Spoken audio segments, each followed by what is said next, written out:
Hello, welcome to the first in a series of podcasts delivered by the UCAN apprenticeship scheme. I'm David, I'm one of the assessors on the youth support worker apprenticeship.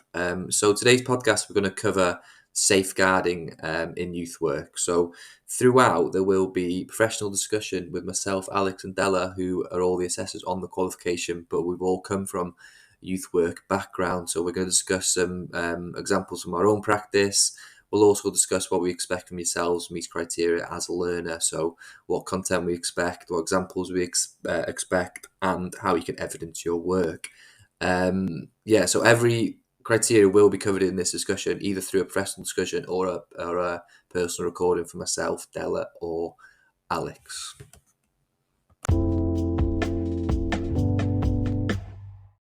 Right, first we'll look at 1.1, which is define the terms child protection and safeguarding. So in this criteria, you first need to define what both are. So I'll just give you a quick definition to begin with. So child protection is the process of protecting individual young people identified as suffering or likely to suffer from harm, whereas safeguarding is a protection of young people's health, well-being, and human rights, which allows them to live free from any type of harm, abuse, or neglect. So that's what you need to do initially to give a definition of what child protection is, give a definition of what safeguarding is.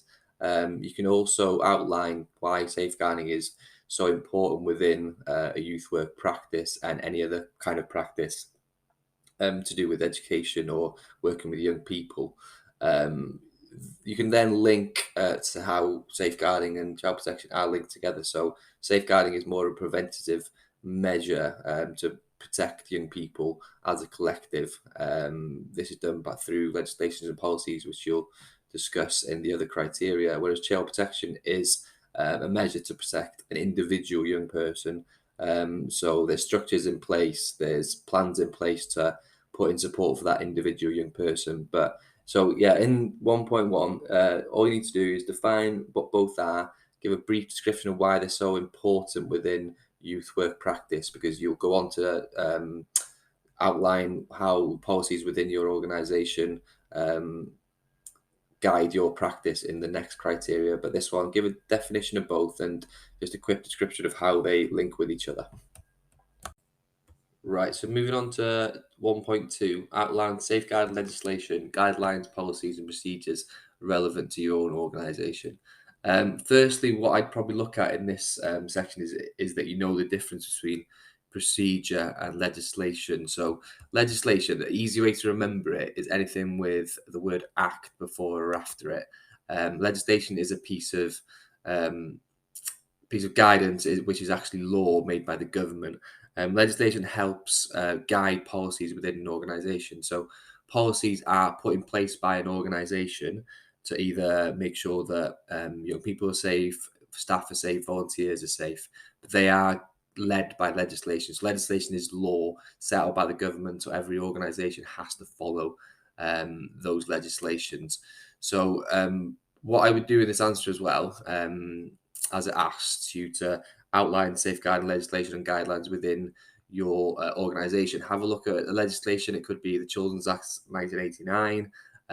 What is it? Why is it in place? What is the aim? Does it protect children? Why was it put in place? Just to explain what that is. And then maybe have a look at what policy it guides within your organisation. Do the same for policy. So what is the policy? Who does it protect? Why was it put in place? Which legislation is it led by? So within your answer, make sure you explain very, very clearly what is the aim of each legislation, what is the aim of each policy, how does it guide your practice? You can look at a little bit as well, but make sure initially you know what the difference is between a legislation and a policy. Now we're going to cover 1.3, outline own organisation child protection policies and procedures. So just to start with, what's the difference between safeguarding and child protection?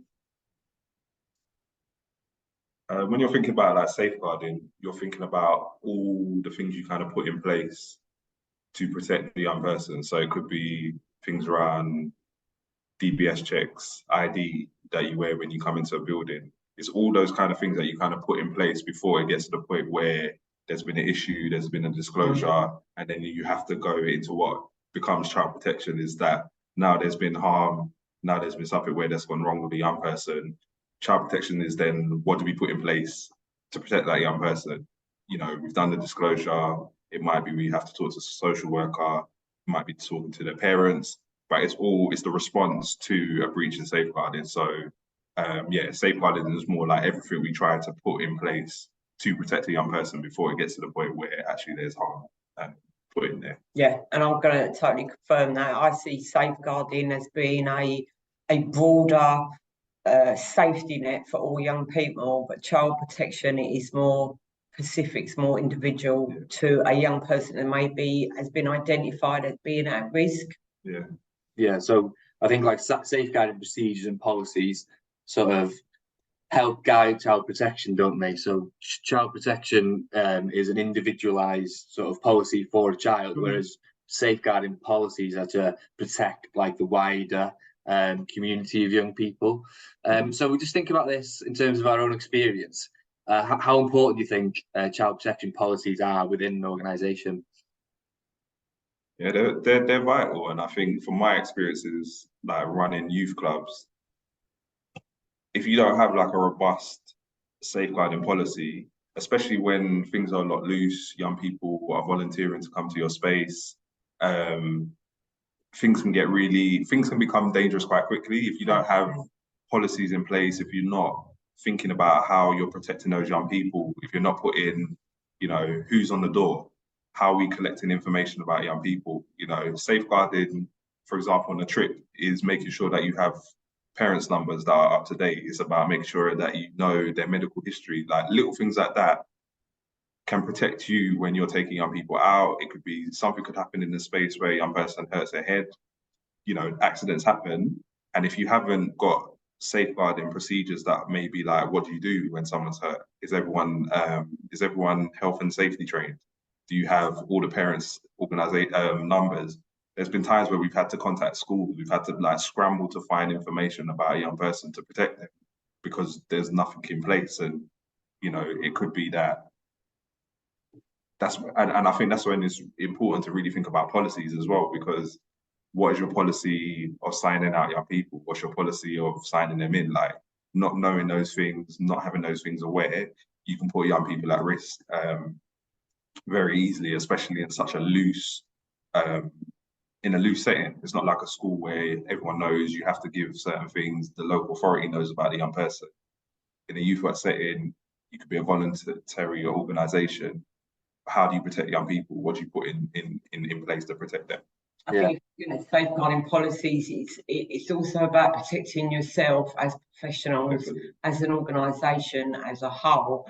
Where I think, again, looking back onto child protection, that is maintaining the safety of that young person, and that's what you need to differentiate between. What is safeguarding? It's the umbrella. It's what keeps us all safe. Where child protection is a little bit more specific and unique to that individual, rather than maybe yourself as a youth worker. Yeah, no, I agree. I was going back to what Alex is saying there. There might be within an organisation, there might be volunteers, there might be people who are not as experienced, and having a robust safeguarding policies and procedures to make sure everyone knows what they need to do if an incident does occur. So it doesn't matter how much experience someone's had working or volunteering within that youth club. Everyone knows this is a procedure, this is why we're doing it, and this is what the impact is on the young person. So I think we covered it pretty well, what child protection policies are, how important they are within the youth work setting. So in terms of the learner now, what do we expect from this criteria? What do you expect them to give in terms of information? I would look for their child protection policy, so maybe an upload of the organisation's policy, and then to give us an overview of what that policy is. You know, what kind of stood out for them, what were the highlights of that policy? Well, what did they learn from it? Just a brief summary. So the policy I'd like, because I think each organisation, depending on the environment, is going to be different. The child protection policy is going to be maybe slightly different. What did they learn from reading that policy? What are they going to take away from that? To me, that would be outlining child protection policies, and then I'm reassured that they've actually read it. Yeah, because then they're showing they know what their responsibility is, and it's you see it, like, and again going back to experiences, you see it where something will happen and not being aware of what the policies are. People panic. You forget in the moment, like, where do I go to? Who do I contact? So being aware of all of those things, knowing where the policy is, knowing how, it's just a good practice as you're developing as a learner and as an apprentice. Know where all these stuff are, know what it means, know what your responsibility is. And what the organisation's procedures are.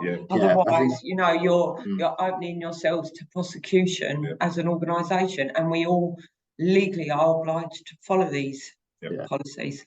I think from experience as well, a freshener on policies and procedures every few months is really, really important for staff to sort of keep up to date what the policy is, or even if the policy hasn't changed, it sort of keeps them in mind what exactly their responsibilities are to safeguard the young people. So I think we've gone through it quite well, how to present this evidence. So it could be in terms of a brochure, or just having their policies on a piece of paper or something like that from their own organisations. So they might be able to download it and send us a copy. About 1.4, sorry. Describe how often your own organisation safeguarding policies and procedures influence your own practice. So quite a broad question to begin with. What is the impact of the policies and procedures on the young people themselves? I was going to say an easier one to start with would be the impact of us as youth workers, and it's huge. It's everything that we do. So, you know, to me, this is huge. Safeguarding child protection, it's in every follicle of what we do. Every interaction that you're having with a person, you've not to scare you, but you've always got to think, if it goes wrong, what are the implications for you? What's the implications for the young people? And even for your like long-term practice as a youth worker, like something that you might think is so innocent, if it goes outside of your organisation, safeguarding policies and procedures could put you in so much trouble. And I think, you know, you've always got to think of your context. Like, that's important, because in some contexts it might be okay. In other youth work contexts, it might not be okay. And that's why it's always important to really understand what your policies and procedures are and why it's impacting you. What's the reason? What does it mean for you? Because you'll change across youth work practice. It will change depending on your setting.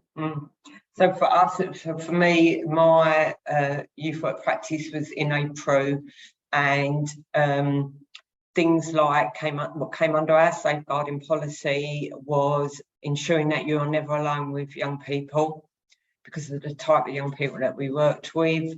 We were never allowed to let them in our vehicles. There was never given any lifts, anything like that. Even something as small as, which was written into our safeguarding, was not even providing them with a lighter for their cigarettes. You know, straight away, it was disciplinary if we'd done those things. And that's what protected us and protected the young people as well. Yeah, I think it's different within every setting, isn't it? So some things that are acceptable within maybe a youth club aren't acceptable within a school. So I think even before you start thinking about your own practice, I think knowing your own organisation safeguarding policy is the most important thing. You can think about your skills as youth worker, you think about your communication, you think about all those other things, but you need to know exactly what your safeguarding policy is, how you're protected, and what you need to do on a day-to-day basis, isn't it? Because every organisation is different. You might have come from a completely different organisation where something wasn't a policy, but in the new place that you've started, there is a policy. So it's really, really important you know exactly what each policy are and what impact they have on your practice and the young people themselves. So with this, what do you expect from the learner? So do we expect them to give specific examples from their own practice? So they need to tell us exactly what their safeguarding policies and procedures are, and tell us in their own experience how it's impacted them. Yeah. Again, a bit like what we were talking about earlier, that some safeguarding policies be quite restrictive depending on the environment. If you're working in the youth justice team, again, it's going to be totally different. So yeah, each apprentice's piece of work should be different, because we're all working in different environments, so there will be different procedures and different safeguarding policies. And it just helps us to see you're taking it in, you're really kind of thinking about your own thing. It's like, this is, for me, this is one of the most important things. It saves a lot of heartache down the line. You know, this is my remit, this is what I can work within, this is what I'm allowed to do. It frees you up to then think about how you can deal and work with young people. Yeah, going on from that, so if you don't know the safeguarding policies and procedures and something is disclosed to you, and then down the line that young person is harmed in any way, and you've not followed your policies and procedures properly, that'll be on you. So you need to know exactly what you need to do in every situation, when you need to pass something on, when something is disclosed. So obviously, as youth workers, we really want to make a difference in young people's lives, and we can do that in loads of different ways. But I think the most important way of doing that is safeguarding, because it avoids any kind of harm to that young person down the line. So I think we've covered 2.1. So identify a range of child protection safeguarding support agencies. So what do we expect the learner to know about these child protection and safeguarding support agencies? What we'd like to see is that they have identified these services within their own provision, their own organisation. What are they? Where can they signpost? Who could they contact should they have any concerns or anything? So that would be the safeguarding team. Who would be internal?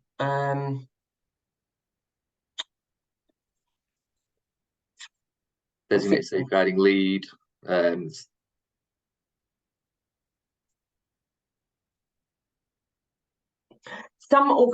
don't know necessarily about all of the areas, but in London we have there is most of the local authorities, they have a service called MASH, Multi-Agency Safeguarding Hub, I believe that's what the acronym stands for, and it's a national support service where local authorities can make contact to get advice, speak to someone about any safeguarding or child protection concerns. And I think that's part of social services as well. And so it's probably about research, finding out internally what the support services are, but more, let's look wider, NSPCC, the national, is it every county has a safeguarding, I can't think of the name of it, safeguarding, not team. I know what you mean. But in each county, like London, I know most local authorities is MASH, but there's like an overseeing safeguarding, I can't think of the name of it. But what I'd like is who that is. So if it's NSPCC, Childline, don't just give me that in a bullet point.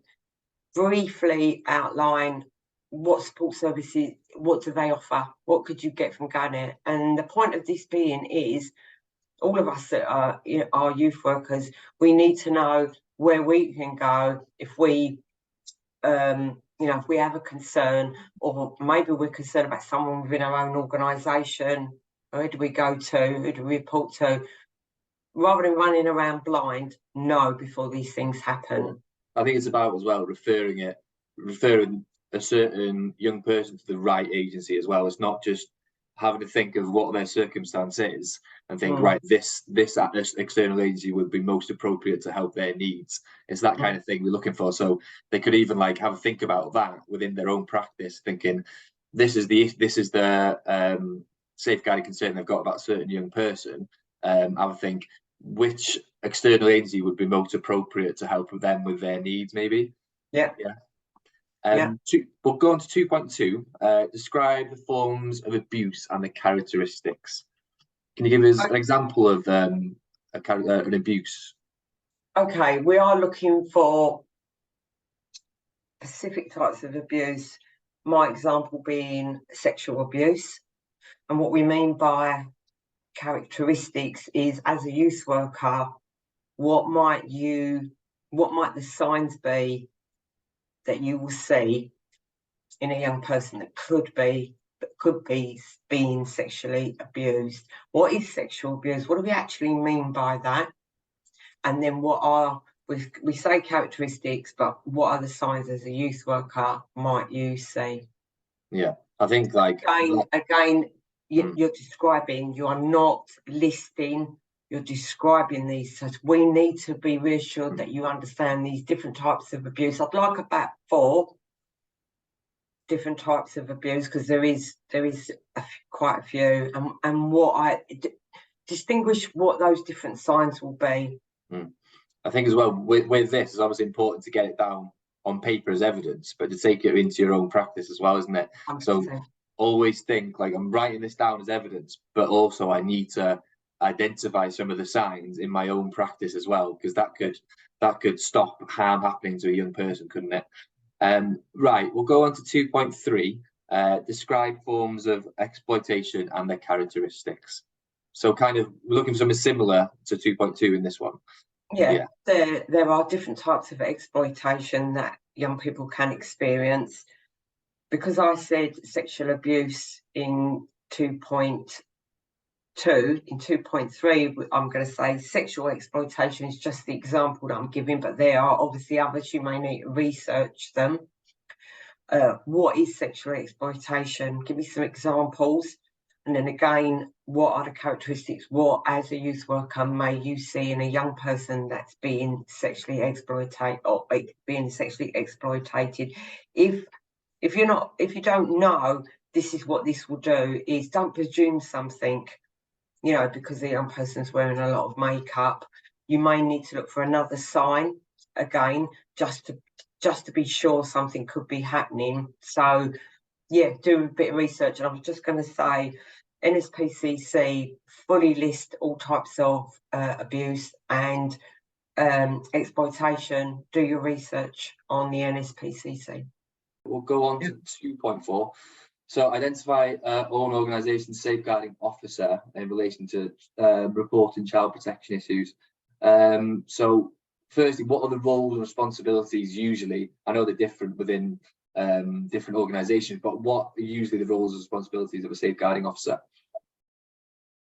Depending on your context, they kind of lead with the making sure that people are updated with their safeguarding. But when there is like a disclosure or anything like that, they tend to be the person that will give you advice. They're the person that will kind of, some organisations, it is pass on the disclosure to the safeguarding officer, and the safeguarding officer will deal with it. They may ask you for some help. They might ask you to help fill in. You might need to come out. But in other places, that's not as defined, and it might be that you are like a safeguarding officer. Everyone has to take that responsibility of a safeguarding role. But in a lot of organisations, it's that one person that kind of oversees it, that makes sure that everyone's up to date, everyone knows what they're doing, and they're the person that you kind of, if you have any queries, like, actually, yeah, a young person told me this, I'm not too sure if it is a disclosure or whether it's just innocent, they'll be the one that will kind of advise you what you need to do, and where you might need to send any kind of reporting to. Yeah. So I think if you are reporting something, what you need to know is obviously who that safeguarding officer is, but what their responsibility is in ensuring that is escalated if it needs to be. It's great reporting. What do we verbally report? Do we do a written report? How do we where's the hard evidence that we actually have got a concern about a young person? Yeah, you've spoke to your safeguarding officer. What have they done with it? Yeah. What is their duty of care? Yeah, I think from my own experience, I was designated safeguarding lead at the school I was previously working in, we had a system which is really good. So if you've got a system similar in your youth work practice, definitely discuss it, called CPOMs, where a person might come and disclose tell me that a young person disclosed something to them verbally, but I always told them, put it on CPOMs. You need to put it on this reporting system, and that's evidence then. Not everyone had the same access, so I had different access to different people, more access than most people, but everything that was disclosed verbally needs to go on that system. That's evidence that we're following up and following our own procedure then. So within your practice, if there's a similar system, just make sure you mention it and the importance of that system and keep that as evidence. In terms of designated safeguarding lead, like we've discussed, why is it really, really important that every organisation has one? Sorry. Like, in terms of reporting, things can get lost, and I think if there's no central place where things are being reported, there might be a pattern, or it could be that you might have historic information about a young person that's held with the safeguarding officer, and so I might disclose something, Della might disclose something, and it might be actually we're starting to see a pattern, and having someone that kind of holds that information is really helpful, rather than because it can easily get lost, and that's when young people do end up being exposed to harm, when there's no clear policy, there's no clear steps, there's no one holding information, things are not reported in the right way. So having someone that kind of oversees that and make sure that everyone's kind of leading to that, is so important. Yeah, I think as well, going back to my role working in a school, so in terms of child protection issues, so if there was a young person who's on the child protection register, I would be that person who would attend meetings.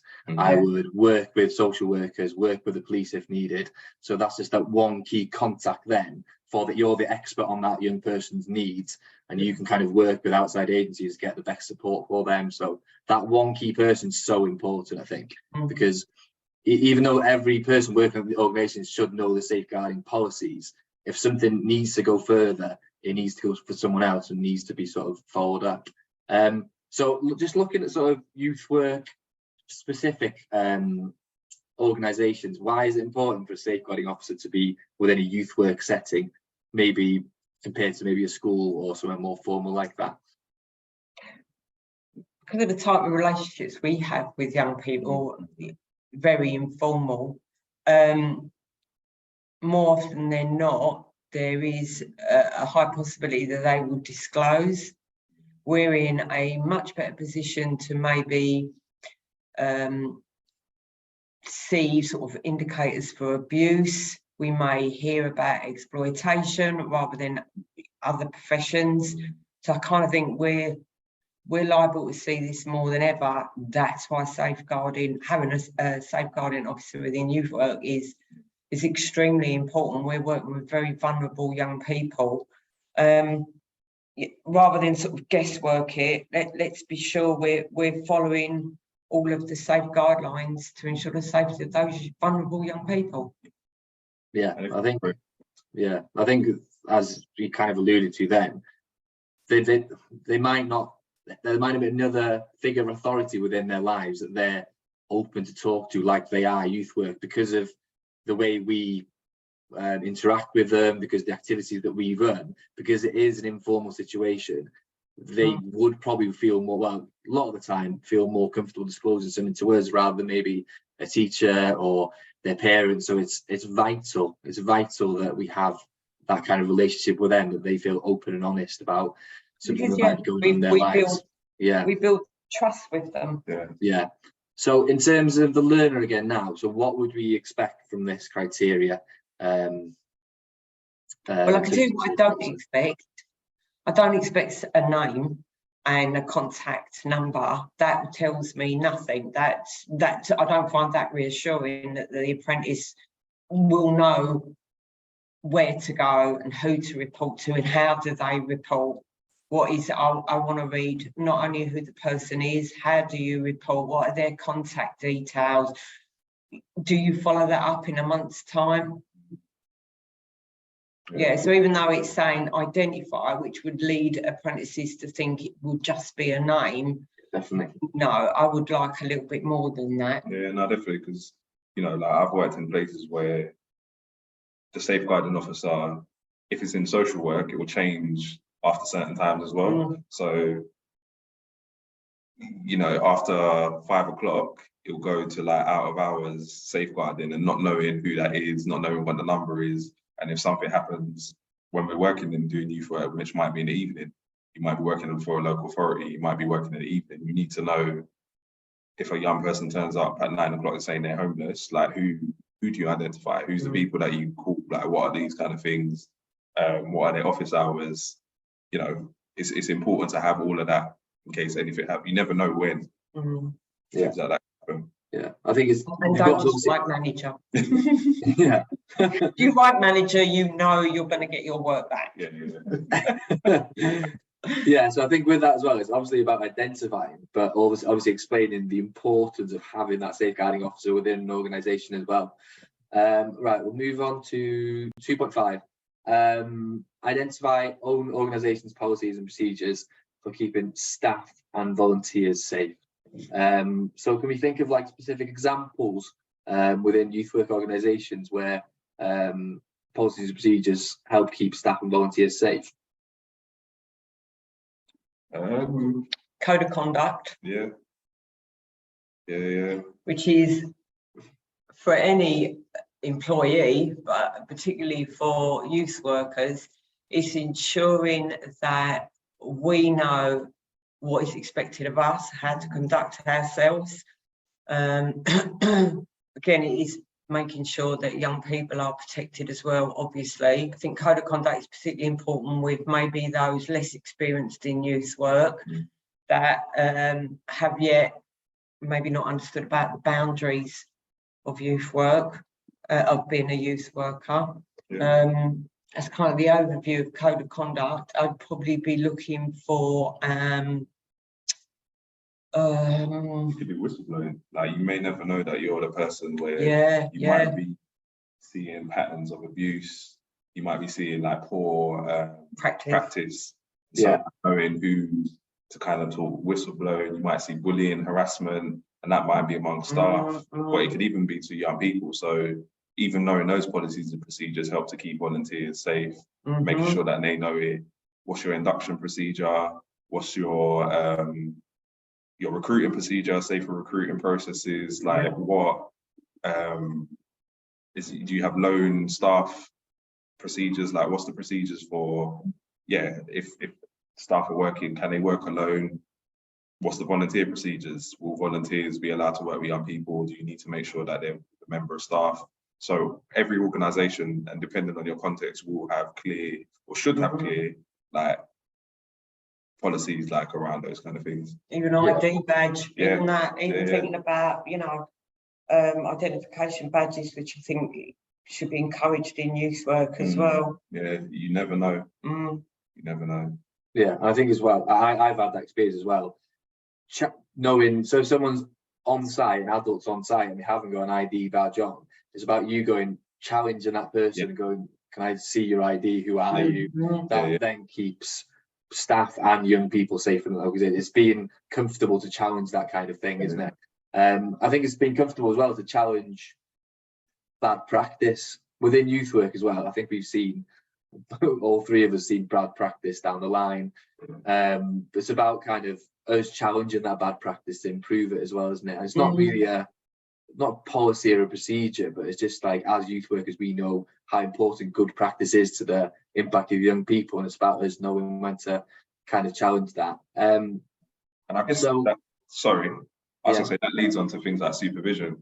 Because I think that keeps us safe as well, having good supervision, having good like management, where you're able to have these kind of conversations. Because I've been in situations where I've had poor supervision, and even on your own mental, when you know your well-being as a practitioner, like, it can have such an effect on how you practice with young people. So even if you were being bullied, or if you were seeing bad practice, you're not having good supervision, then whether that information is getting passed on, whether it's getting dealt with, and I think as learners, it's so important to identify if you are getting good supervision, or, you know, seeking out good supervision or good support systems to kind of help you when you're going through it, because you're going to deal with a lot of stuff that might be, it could be triggering, it could be really I don't know, it can bring up a lot. You're working with vulnerable young people. Yeah, You're working 100%. in vulnerable spaces. You might see things that, you know, are really hard to see. So having good supervision policies for yourself, but even for volunteers, keeps everyone safe.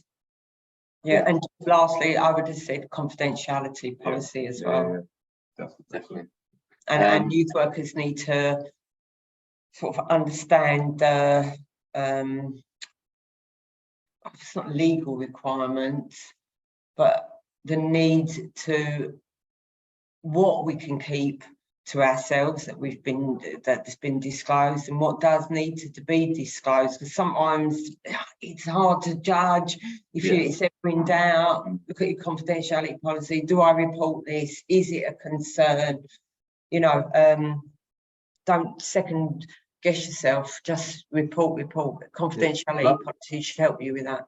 That's kind of down to good supervision as well, isn't it? So say if there's a volunteer or a new person working with the organisation without much experience, it's about the people that are above them that have that experience to share that knowledge through supervision to them, to say, if there's something that you think that needs to be kept confidential, and it's about them knowing exactly what to keep and what not to keep confidential, isn't it? So what do we expect from the learners from this criteria? I was going to say, yeah, similarly from the last one, like that you understand how it works in your space. So if you're talking about your work in a youth club space, like what are those policies like, and how does it keep you safe? How does it keep a learner safe?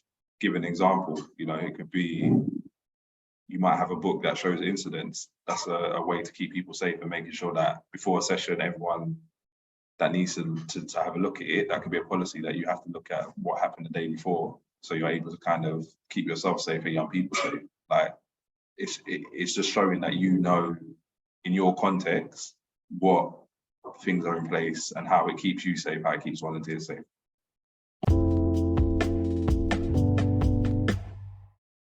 So we're going to be looking at outcome 3, and outcome 3 is all about how you produce your own risk assessment and with a risk benefit analysis.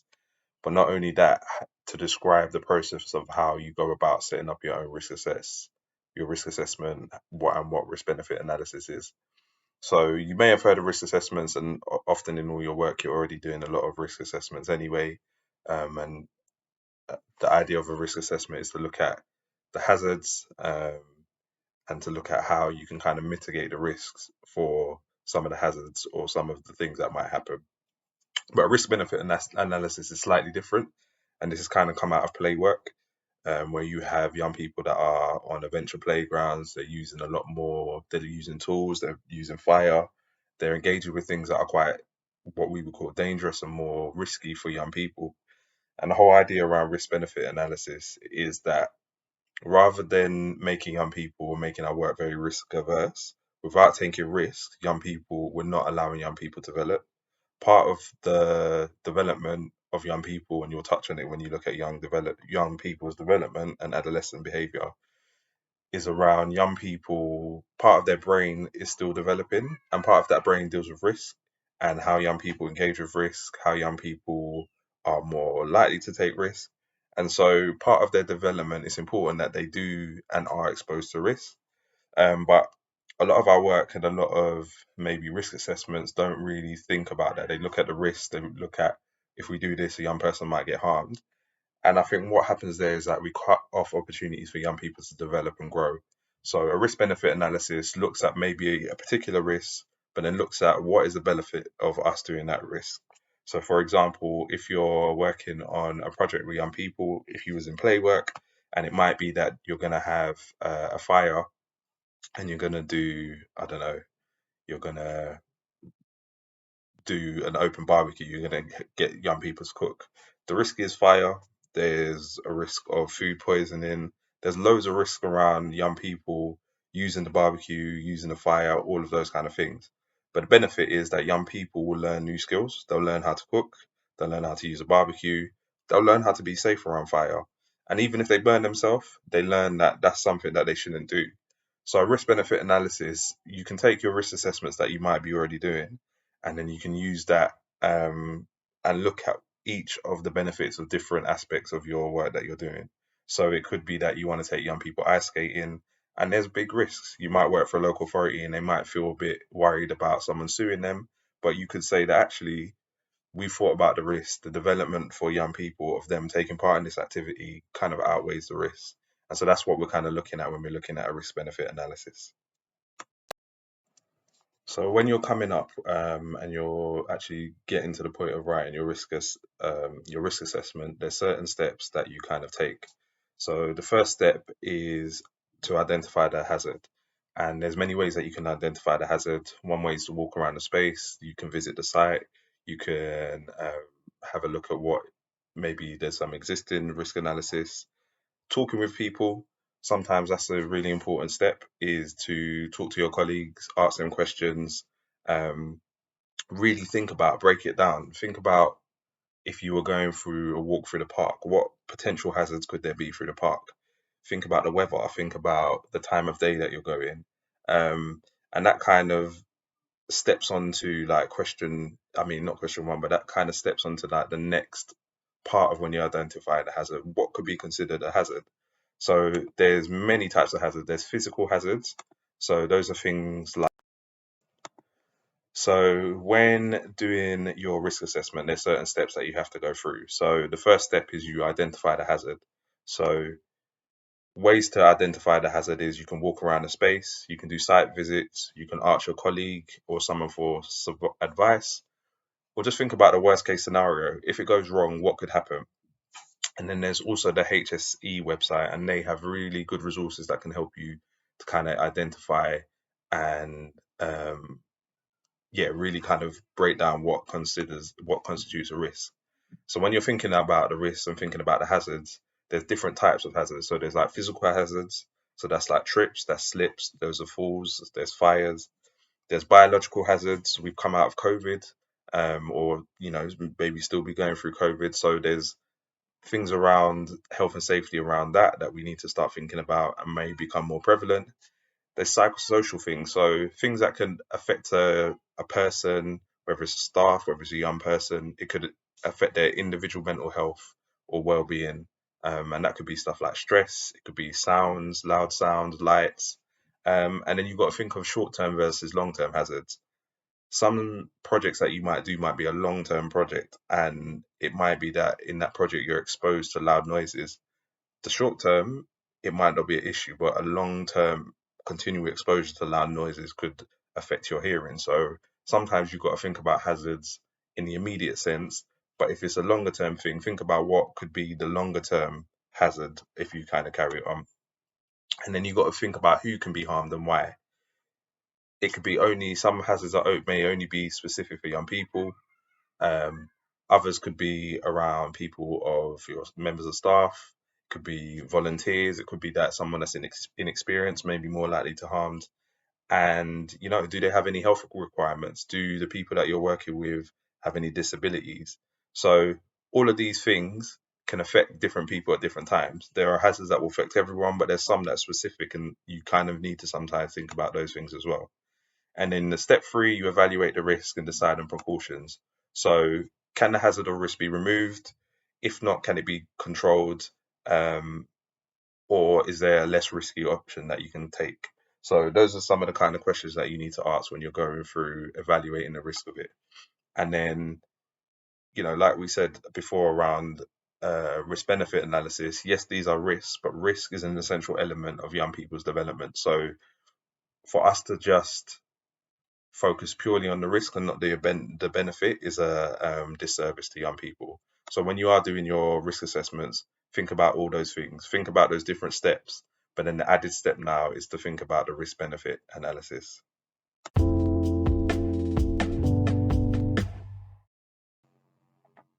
Right now, so we'll go on to 4.1. Describe how policies and practices for contemporary technology help keep young people safe.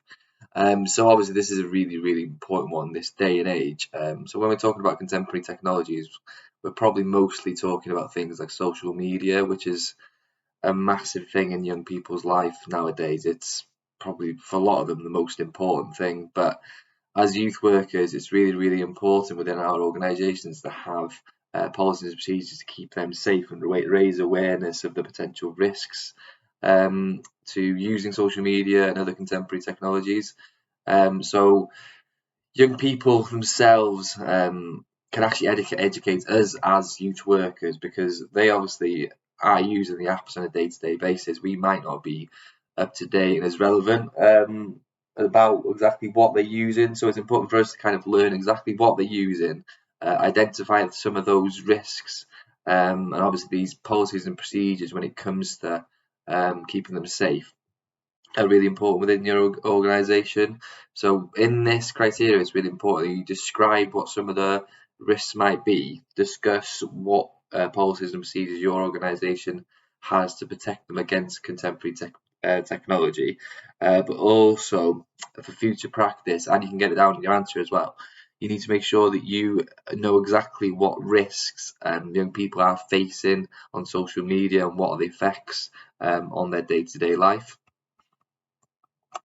So myself, I think of an example. So previously working in a school, during my induction, there was about a 10-minute presentation on both our use of social media. So the advice was to change your name so the young people couldn't find you online.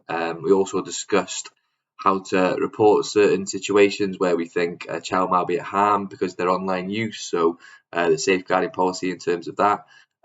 Also discussed data protection, and what is acceptable and what is not acceptable as professionals when using social media. So obviously we are role models to these young people, so acceptable use of what we should be putting on our platforms, what security settings we should have on all our social media platforms.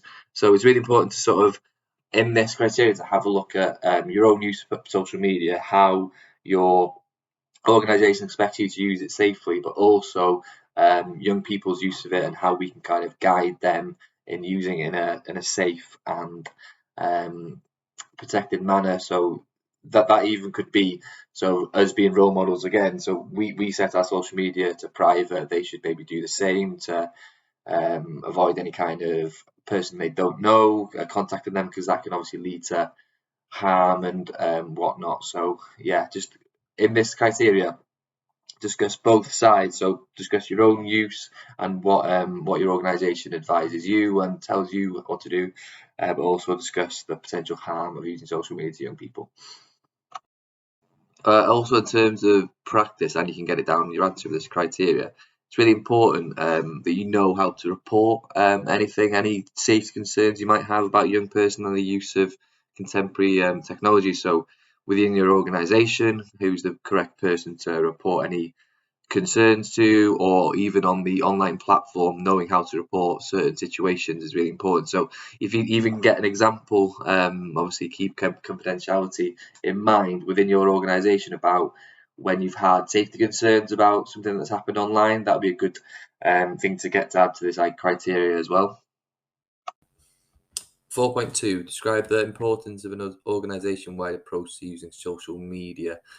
So for this criteria, I want you just to think about what your organisation's social media policy is for yourself. So maybe think about your first day in work, maybe your induction, and what was discussed in terms of social media policy. So what was their advice to yourselves for using social media? So obviously not with any contact with young people, setting your privacy settings the most secure, thinking about some of the content that you put online. Is it appropriate? Because we've got to remember, as youth workers, we are role models to these young people, so we need to have a think of what we actually post online. But as well as that, having your privacy settings at the highest level is the most important thing. So in your answer for this criteria, just have a think about why there is an organisation-wide policy in terms of safe social media use. What is the aim? So is it protecting yourselves? Is it protecting the young people that you work with?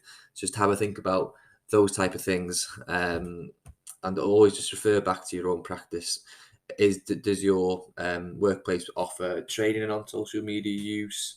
And just think about what the aims are of those organisation-wide approach to social media. Who is it safeguarding? Who is it protecting? 4.3. So outline how youth work can raise awareness around potential harm related to using can't speak contemporary technologies. There we go.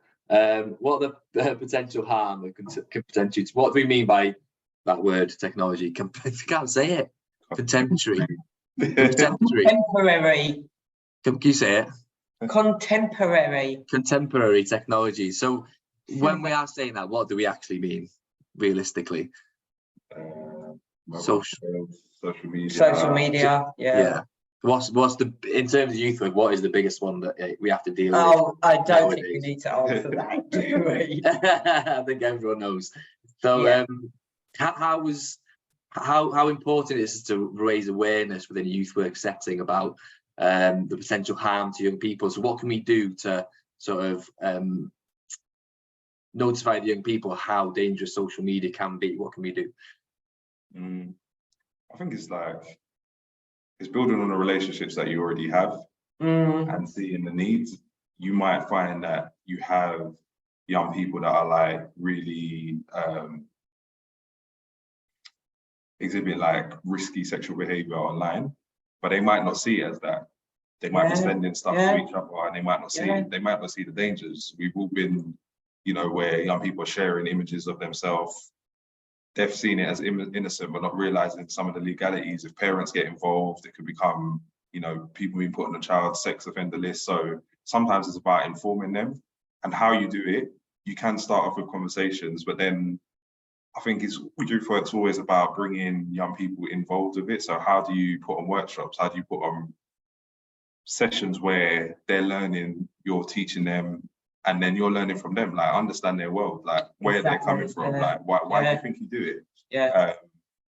And then you can get creative. You can do drama workshops around it. You can do you know, you can get people to come in and talk about their experiences as well. But I think is I know I was going to say the long-term impacts of what certain behaviours online can do. So, you know, those images will always be there. There's no once you've put it out there, there's no getting rid of it. They can dig that up in 15 years' time if they choose to. Oh, young people aware of that? No, I don't think they all are. And not just that kind of context, but bullying and online grooming and, you know, radicalisation. Yeah, I just sometimes think young people, we take for granted that they understand the dangers, and I on the surface, but I don't think long term they really understand what could go on, or like especially with grooming, maybe they don't even realise they're being groomed, and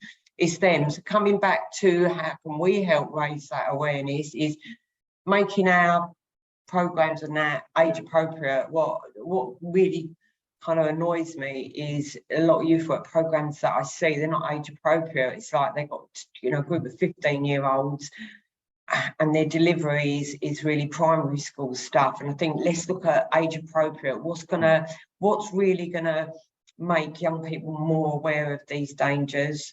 So I'm thinking that's how we do it. That's how with that as well, thinking about maybe the communities that they live in as well. So like specific to not just their age, to what are the issues within their communities. So I worked at a school in Sale in Manchester, which was predominantly white working class, and there was loads of issues with young people sharing images of themselves online and being shared within the year group. So maybe within that setting, a workshop on that type of thing might be important. And then I worked at a school in inner city Manchester where there was issues with county lines and things like that, and things being shared over social media. So that would be specific to that area. So I think as youth workers, we've got to be creative and we've got to know the young people that we're working with.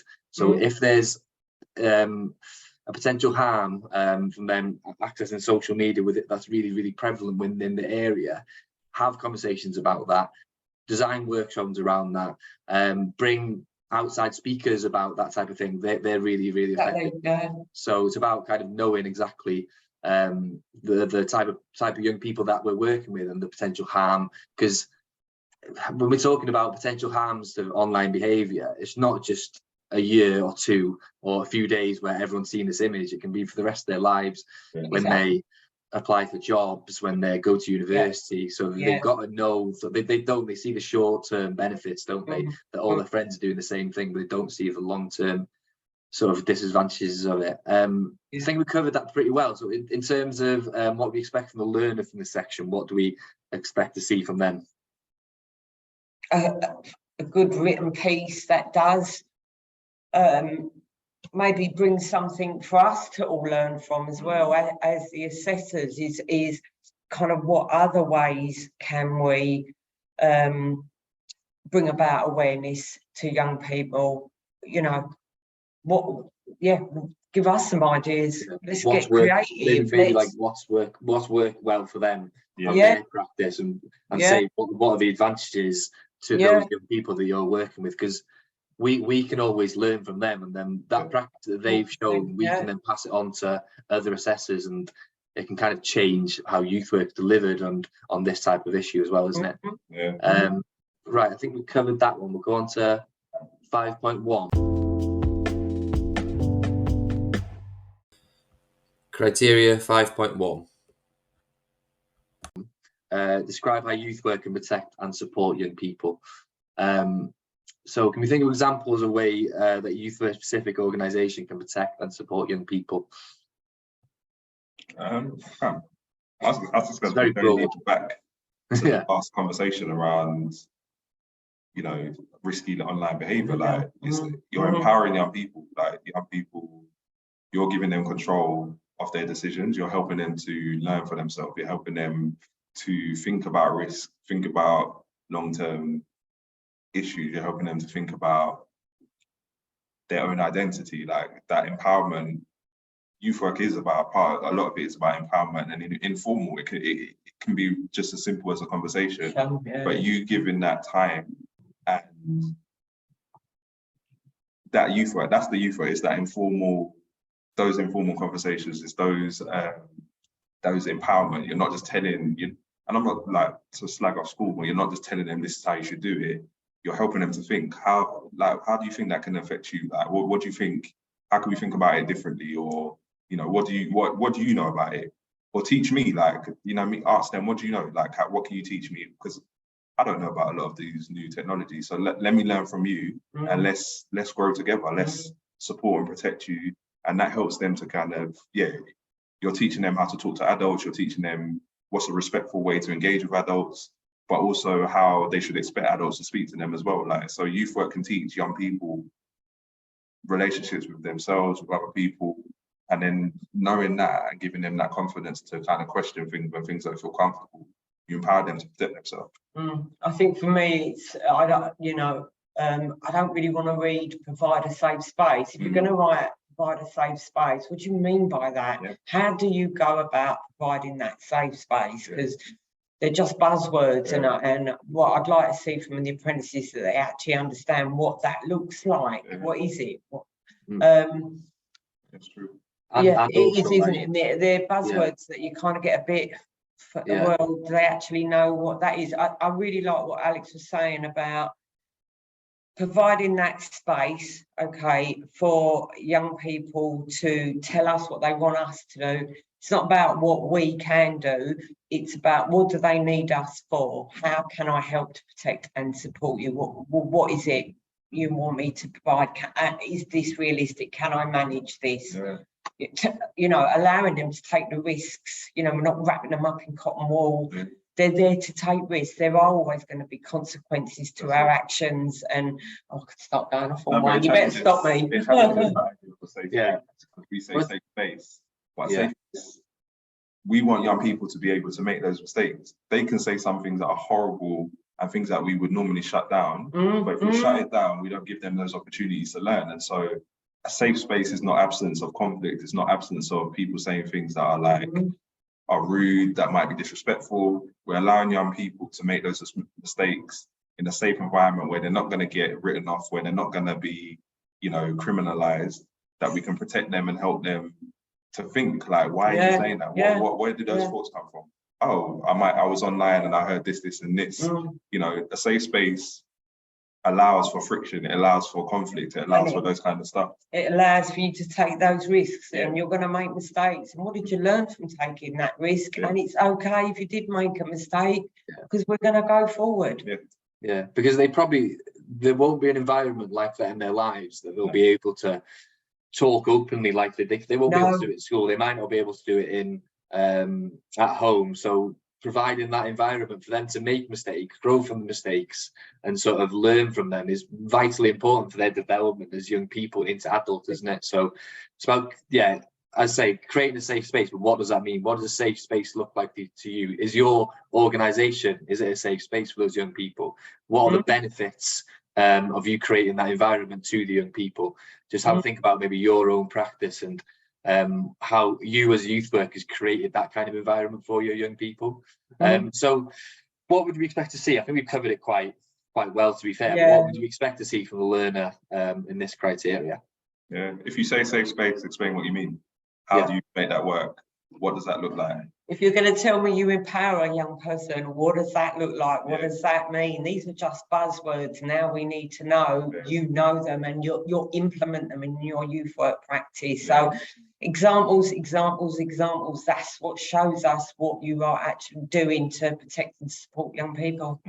I think that covers all the criteria we've spoken about, though. We need a youth work example, because you are practicing youth workers, so you will have examples from your day-to-day work. We need to have them on paper, but not just saying what they were. What was the impact on your practice? What was the impact on the young people? So I would, from this conversation, take that in mind with every single piece of work that you do. We need an but the examples given need to be relevant to what the criteria is actually asking you.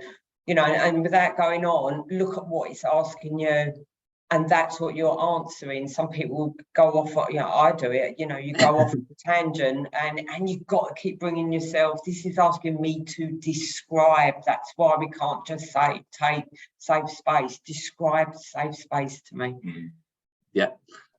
Right, we'll go on to 5.2. So 5.2 is describe how the purposes and principles of youth work align with child protection and safeguarding policies. So which purposes and principles of youth work align with child protection safeguarding policies? All of them. All of them. I think is maybe like thinking about when you're writing it's a good exploration piece to think about what are the principles of youth work. And we've spoken a lot about empowerment.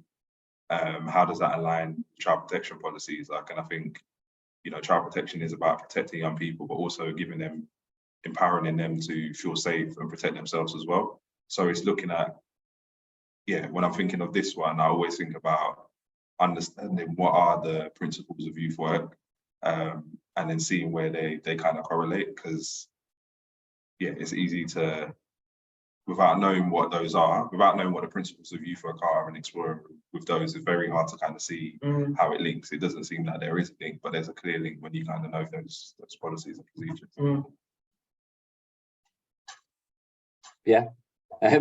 So we've kind of looked at this a little bit as well. So what specific skills do youth workers have to ensure that safeguarding happens within their setting? So it's kind of what Alex has just said, those principles and values, isn't it? And that's how we ensure that safeguarding, all young people are safeguarded within an organisation. Have you got anything else to add to that, either one of you? I think you just got to be vigilant. You've never got to doubt yourself. If you suspect, you're reporting, regardless of that, trusting relationship you have with that young person. Ultimately, you are there to protect them. And so sometimes you may have to break that relationship if you're in doubt. I think I'm kind of looking over the question as well. I think you just have to bear in mind everything we do is about protecting young people and keeping them safe. And all of our key principles in youth work, they run parallel. And how you approach them, how you respect, skill. You need to be approachable, that young people are able to tell you those things. You need to be you need to be a good active listener. You need to be someone that cares, that can be empathetic, and not to the point where we don't. Sympathy is all right, but sympathy doesn't help. You can't allow their things to overwhelm you, so you can't help.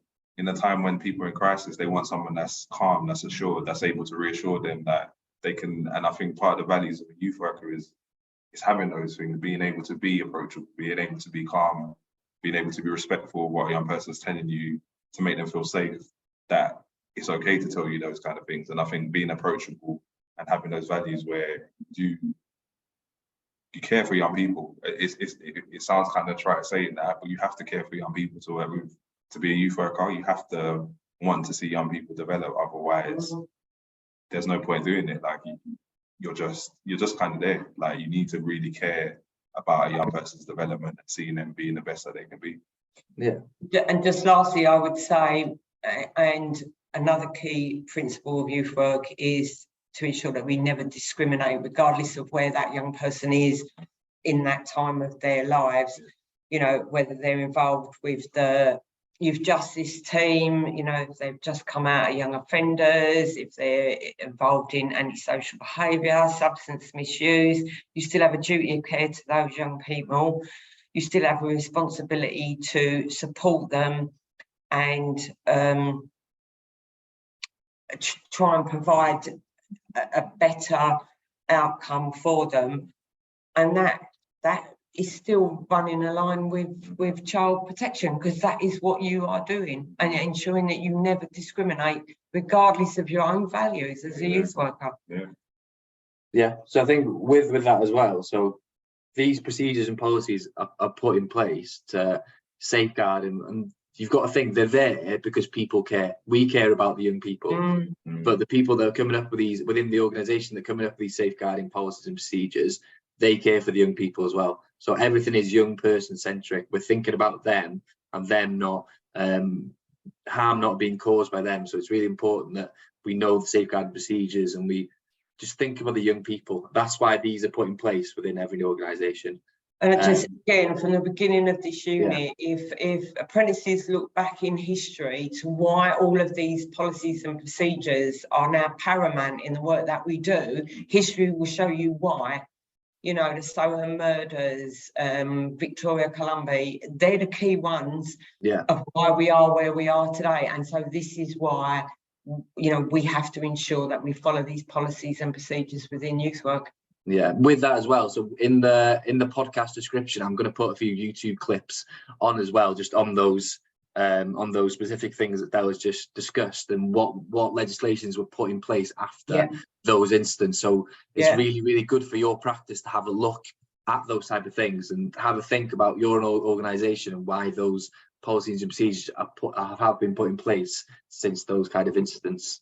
Right, we'll go on to 5.3. Criteria 5.3. I outline ways to support and empower young people to manage personal risk. So what are the potential areas of vulnerability and personal risk faced by young people within a youth work setting? Huge. Yeah. Well, yeah. I think it's like, I keep going to the end of the question, but I think like context, it's so important to think about your context, because every context will be different about the vulnerabilities of what a young person is facing. And it goes back to you understanding your community, understanding what is happening in your area, what's happening in the schools, having a broad sense of what a young person is facing, then you can really understand the vulnerabilities. Some places it might be around grooming, around county lines. Other places it might be around stealing, like they might be, you know, risky criminal behavior. Some things it just might be, you know, drugs, substance misuse and all those kind of things. So understanding the context that you're working, then you're able to empower young people. I'm not saying you don't tell them about the whole picture, but actually what is their risk and how do you give them the tools to be able to see what the risks are, see what the opportunities for help if they need help, where they can go to, and then you empower them. Then they may keep doing the risk, they may keep doing what is wrong, but you're empowering them to be able to manage the risk. If this happens, this is what you can do. if someone asks you this, these are the choices and these are the things that could happen when this happens, you've given them that choice. Young people are going to take risks. Adolescents, they will take those risks. So it's understanding what risk they're taking, why they're going to take it, and what context they're taking it in, and being able to empower them in those. And again, every young person is unique. Yeah. So one person's risk is not going to be another young person's risks. And I think that needs to be looked at as well. And whatever we do provide should be different to each young person, because their need will be different. What's going to work for somebody, we're never going to be the fixer. We can only, I don't know, signpost, make suggestions. You know, I think that also needs to be mentioned, is that youth workers need to stop thinking they're there to fix young people. That's not what youth work is. So yeah, getting them to recognise their own risks. What are your risks? You know, do you need to put yourself in that environment or in that situation? Okay, well, this is going to happen. There's your consequence.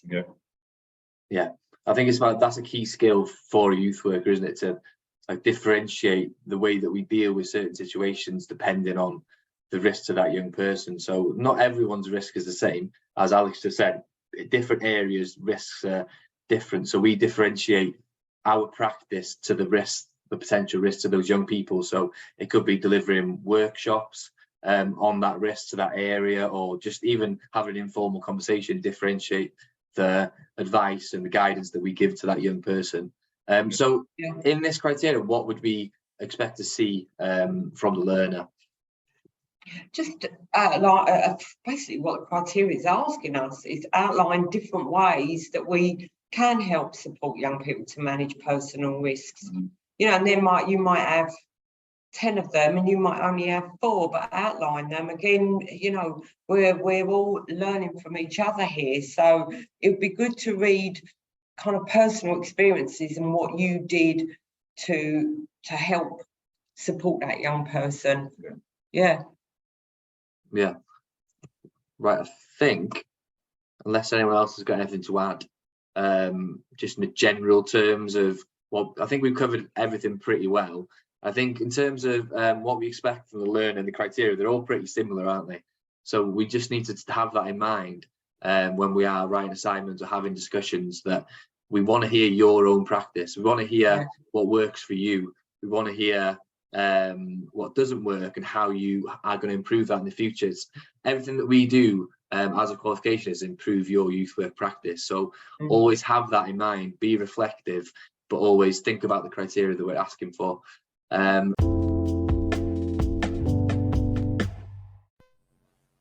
Thanks for listening to our podcast on safeguarding from the UCAN Youth Support Worker Apprenticeship team.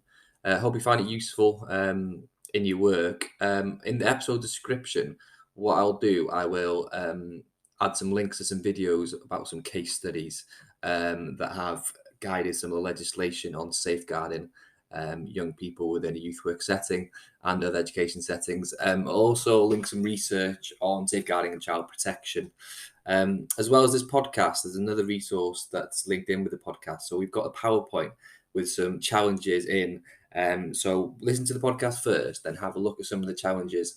So some of the challenges will be supporting evidence to some of the criteria, but some of them, if done to a good standard, can be evidence for your criteria for certain paths. So have a look at that, see what we can do. So there's some reflective practice on there. There's a flow chart on the procedure of safeguarding. So you have a look at that. And as I said, if you do some of them to a good standard, that can go down as evidence as criteria for your work. Thanks again for listening. Hopefully we'll have a few more podcasts out soon on some of the other modules. But yeah, goodbye now.